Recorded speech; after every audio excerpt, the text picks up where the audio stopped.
يا عشر كميات مقشين هورتا وابا كشر كيبي عودك وعشر كمال دقيستي ها أدياد أنا ما كان واحد مقتدي تتوشوا ديرك وعدا أيها جهجي وي مستر يوسف سؤال يا قبل مركز يوسف على عصب له واركا أستاذي بعرف السؤال دولها أوغوري وحدا دواء عربتي أنا بعد ما أقبل أودي نبدأ قبل إخلين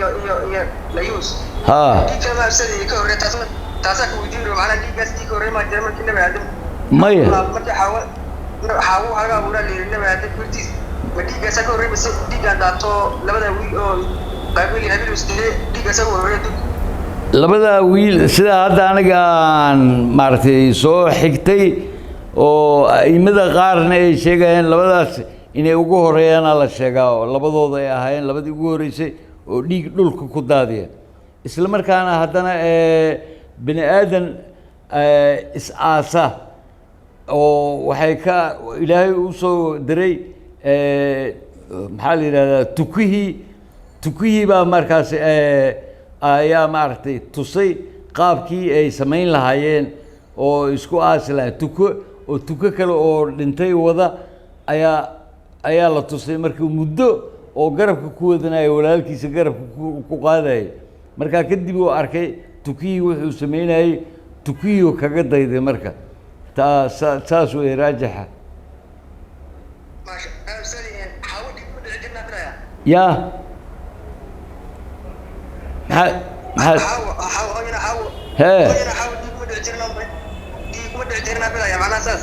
maya aniga kuma oran waxaway aimada waxaway qaar baa qaba aimada marka qaarna ma qabaan marka wax oo lagu doosaya maba gelin ba anigu marka insha allah adigu waxa qaadataa hadda inta yar aan kuu sheegay le qaado wixii meelahaas ka soo jaafjaafatid waa adigii raganimadaada iyo kartidaada laakiin anigu wax lagu doodo oo sidaas ay midaan qabtaa imaamkana sidaasoo qabaa imaamkan sidaasoo qabaa markaan arko wax kala duwanaansho ah ma raaco waa ka tagaa waxaan raacaa marka waxa raajixa waxa weeyaan horta waxaad dareemi kartaa bacdamaa oo aadanihii ugu horreeyey aynu ahayn haddana ilaahay abuuritaankiisii isagaa cilmigiisa isagaa yaqaana oo ugu dan lahaa inuu maaragtay ku kordhiyo waxaa suurtooda wax badan laakiin malaynta waa laga fiican yahayo ina bacda danni ismun marka malayn ma geli karno oo insha allahu waxaan ku wadaynaa sidaas ayaan ku socodsiinaynaa oo hadda casharka dooda dadkaas isku isdiidan iyo ma raacayno tanaan raacaynaa ilaahay cilmigiisa isagaa yaqaana sababtoo sidaa uu yeelay laakiin annaga hadda waxaan haysanaa oo adigana aan kuu faa'iideeyay adiga kolkaa le waa ardayda akhliim iyo layuus waxaa suurtooda inta badan magacaasi inaysan maqlin ayaa dhici karta akhliim iyo layuus keliya haabiil iyo qaabiil in la maqlay ayaa dhici karta xataa culummo waaweyn oo maaragtay aan ahayn culummada magaciisiga culummada diinta aan ahayn culummada taariikhda ah markay ka hadlayaan haabiil iyo qaabiil unbay soo qaataano gabdhaha magacyadoodii ma hayaan oo maaragtay laakiin haddii ay qur-aanka ka baari lahaayeen tafsiirka way heli lahayen sida macallinkan oo kale usoo heli lahaayeen moogtaha marka insha allah wax waliba qur-aanka ay ku jiraan insha allah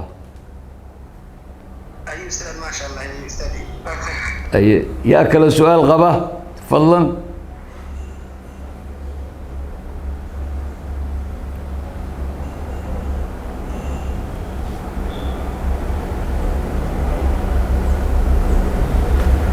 cidda su-aal qabta gacantaa taagto hoostiga ama operatorka na hogaaminaya isagaa u furay ha okay iqra waa soo gudbin kartaa su-aasha fadlan ustaado waxaa dhahday sanca waa magaalada ugu horeysay ee la dhisay sancaynta laga dhisay ustaado maya waxaan dadka dhisay ahaayeen okay waa baadsan tahay horta eeg magaalooyin oo magaalo caadi ah oo dhisan ayaan ka wadaa mooye magaalooyin oo dhagxaanta dhexdooda la gelaya ayaa ka sii horreeyey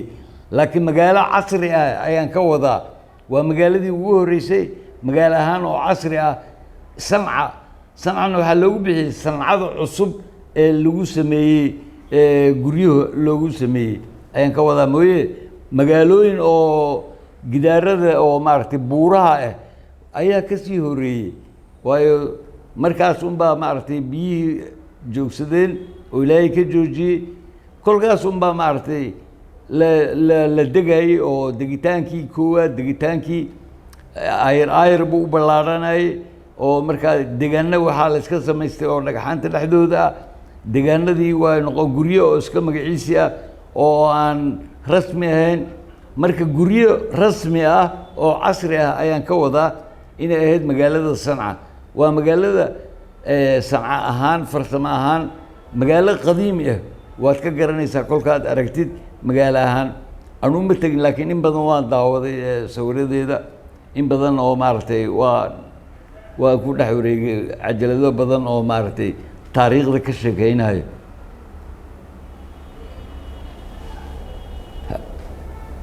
haye iqra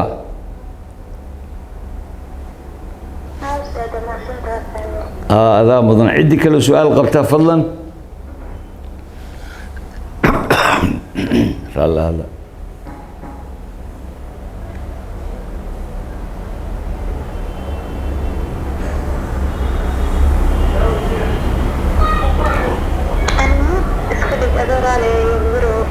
يا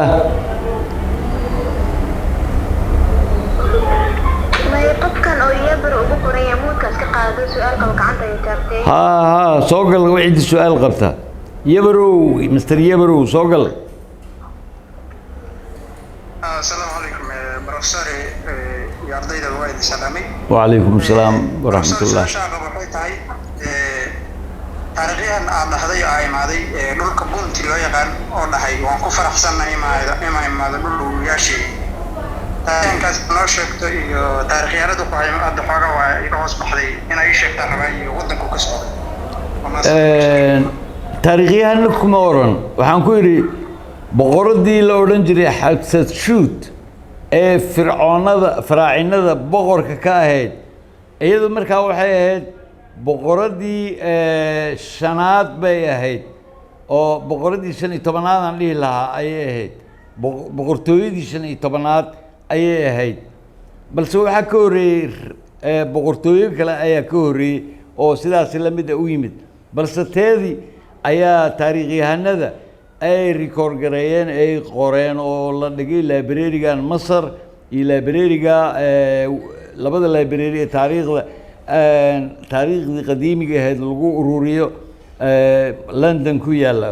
iyo kan ku yaala Masar ku yaala ayaa la dhigay marka Hatshepsut ay ahayd sanadkuna wuxuu ahaa 1439 kiiba ahaa markii iimaaneysay oo ay leedahay dhulkii awoowayaashay baan imid in yar markaa kugu biiriyo intan haddaba dhulkii awoowayaashay marka ay leedahay waa dhulkii ka soo askumantay ee ka soo faracantay ka soo tag marka 1992 miilaadiyada imow taariikh la yaab leh ayaa ka dhacday dalkan 1992 waxaa booqasho ku yimid oo ciidamadii aan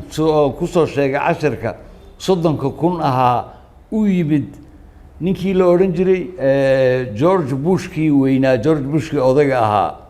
George Bushkii Ciraaq ku duulay maaha waa kii ka horeeyey madaxweynihii Mareykanka ayaa yimid Soomaaliya ayuu yimid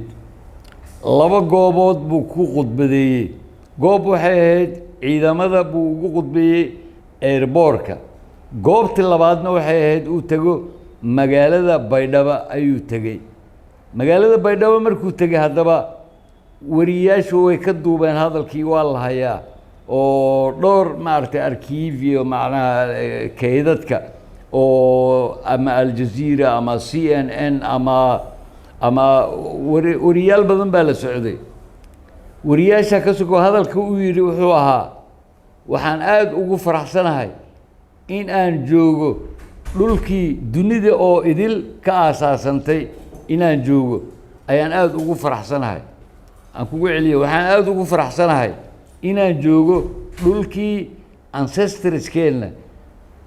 awowayaasheenii koowaad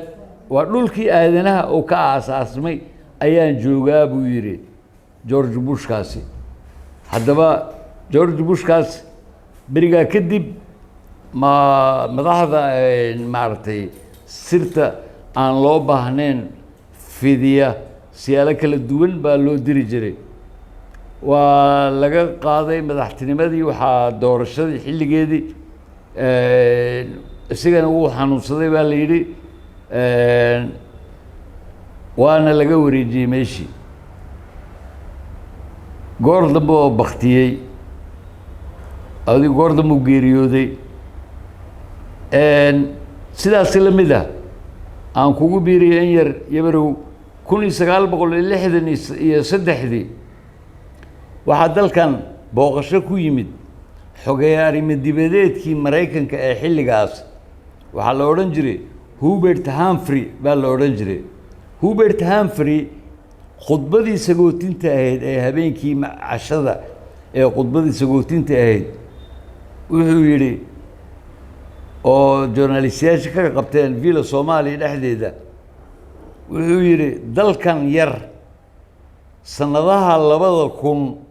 wuxuu noqon doonaa mustaqbalka dunida buu noqon doonaa waa dal yar oo da'weyn buu hadalkaas u dambaysiiyey yaa kale isna ma ogtahay aeroboortka markuu ka degayay ambulance baa lagu sii qaaday sida wariyaasha baarayaasha ah ay sheegaan waa journalist investigatorska kuwa loo yaqaan journalist investigators waxa weeyaan sida maalan qoladii oo soo saartay tusaalaan usoo qaadanaynaa labadii daar ee maraykanka markii la qarxiyey kadib baaritaanka sameeyey ee soo helay soo saaray dadkii ka dambeeyey inay daarahaas gubaan iyo qaabkii ay u gubeen oo soo saaray sidaas la mida xilligaasi